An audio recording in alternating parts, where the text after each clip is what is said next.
What a year, eh? Eh? Funny, very funny. Nothing. Hey man, whatever you feel, closing the book on this year has never seemed more real.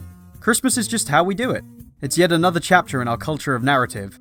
A very expensive, very commercial, a very loud chapter. And I love it. Blow it up, you maniacs! Wabam! Shablamo! Ba-ba-ba-ba-ba-ba! Hey, look, it's a secret den of evil Santas. How is this movie anything but good? Oh, okay, never mind. Oh, no, I fucked my maid. You can tell I'm in a real festive mood. Where do you think you're going, bad Santa? To heaven! Heaven? Why? To kill God and become Jesus. Now, I don't have any specific title to point at for this year's end. Sorry. But I do actually have something to say about the concept of Christmas tales as a whole. Much like my Peter Pan video, this is more about what Christmas says about us as intuitive storytellers. Sometimes it shows us at our very best, and sometimes we are, no, take that away. Been there, done that, hey fellas? It's time to discuss an idea that literally haunts some of the very best of our Christmas works. Because when you get one right, it will play in absolute perpetuity. For better or worse.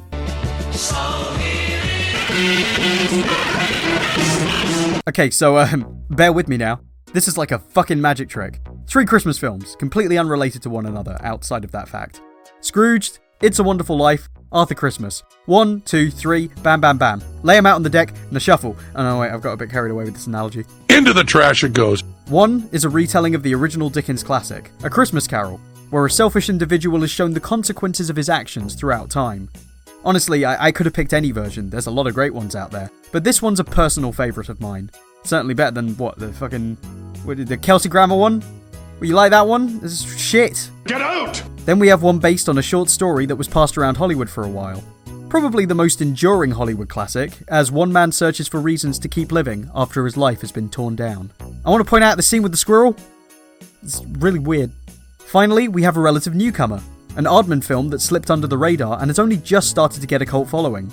Kind of like It's a Wonderful Life, actually, come to think of it. This one is a satire on the British monarchy and the concept of Santa's longevity. Owes a lot to classic British comedies, which I know I only noticed because I'm a sad little grandpa boy, I'm sorry. I'm Santa! No, I'm Santa. It's ridiculous. You just took a piece out of my hand. Well, I am actually Santa, so I rather think I should have it. Well, now, I'm Gladstone. Now, I'm Gladstone. Well, we can't have 2 Gladstones. Here, you can be the railway carriage. If I can't be Gladstone, I'm not going to play. What if you do wake the odd nipper? A whack on the head with a sock full of sand and a dab of whiskey on the lips they don't remember in the morning. I'll have a black collar. Black collar. Well, what's the matter? They're very nice. Don't you like them? No, I always put them back. All are relatively successful in the audience they've kept. One is still growing in popularity even now. I don't think it's an accident that these 3 keep coming back to me, mostly because I don't think Scrooged is the only one that owes its life to Dickens. Now who dat, I hear you say? That's not a platforming mascot? To which I reply, not yet. To clarify, Dickens' tale A Christmas Carol is a real testament to Dickens' ability to conceptualise. I mean, don't get me wrong, the writing's a big part of that, but in the case of Christmas Carol, it's very clear that this is a self-aware attempt at a crowd pleaser as well as a morality tale. I mean, come on, some silly shit gets said, man. I knew what he was doing. I see you there, Chizzy D, writing some sick socio-political beatdowns. Stop. More interesting are the devices used to shape the story, the 3 ghosts. They mark the passage of time around what had become a huge Victorian landmark, Christmas, a concept that was encompassing enough that it could be traced throughout time and particularly throughout its audience. It also plays heavily into the fact that it's sort of an examination of his own father. Christmas is being used as a yardstick for the subject of generational discussion, of our ongoing examination of the prior generation, and how we ourselves measure up. That, to the incredibly morally concerned Victorians, would have been pretty potent stuff. So, you're probably thinking, how the fuck they're going to play into your made-up trilogy, boy? Well, I'll tell you. Shush. Let's look at the concept of each. Scrooge is the story of a man who rejects involvement with the rest of society, but who is made aware of his impact via 3 mirrors. It examines the burden of generations past, present, and future, and how our involvement in our shared reality really matters. Oh, what a shock! That's the exact same fucking plot as It's a Wonderful Life. Wrecked, movie ruined, into the I've done that joke. Granted, there's semantic differences in terms of how the mirrors are presented, they're just there in different forms. The film even goes out of its way to explore the past of the lead character in a way the original story did not. Arthur Christmas is also about generational burden, and how the consequences of a single individual affect everyone else. Though this has a really interesting modern twist, that the three mirrors are not guiding the lead character directly. They are instead direct manifestations of what those mirrors represent. A wild and fruitful past attempting to carry on, an uncertain and stale present unwilling to change, and both potential outcomes for the future. Bad and good. Those three mirrors are intrinsic to the concept of the Great Christmas narrative, to the arrival of the coming generation and to our own personal growth as people. Specifically, I'd categorise them thus. Situational reflection. A reflection of where we've come from, what brought us to this place, and what we're all about. Societal reflection. What we currently are, what are the issues we face as a whole, and what has our involvement created. And finally, my favourite. Self-reflection. How we as individuals can change. Why should we change? What will happen next? You have to do something. You have to take a chance. You do have to get involved. There are people that are having trouble making their miracle happen. There are people that don't have enough to eat. There are people that are cold. You can go out and say hello to these people. You can take an old blanket out of the closet and say, here, you can make them a sandwich and say, oh, by the way, here. I get it now. And if you give, then it can happen. Then the miracle can happen to you. It's not just the poor and the hungry. It's everybody who's got to have this miracle.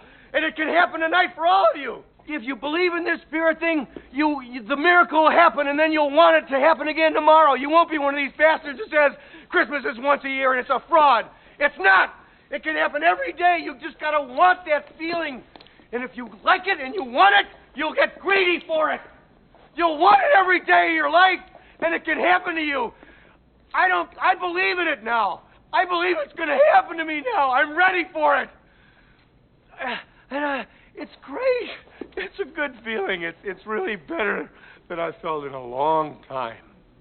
I'm not crying, okay, man? It's you. I can't believe this. Fucking Peter Venkman made me sad. For some, these films are overplayed and arbitrary, but I really don't think that's the case. To ignore their endless presence ignores what we really see in the reflective power of the season. As we collectively wind down for the end of the year, we become painfully aware of our progress to this point and those around us. Much like the bleak weather, it's a true constant, but through the frosty mist we constantly return to these explorations of self-determination. How we fit into the bigger picture. Ghosts are an apt metaphor, for it is a holiday filled with ghosts. We can only watch as the echoes of years long dead float on with the same spirit that we experience today, and it gives us all pause for thought. We take stock in what we've done, what we have, and what we'll do next. The past, the present, and the future. All in service of the night where we celebrate the onset of a new age. But isn't that just so perfect?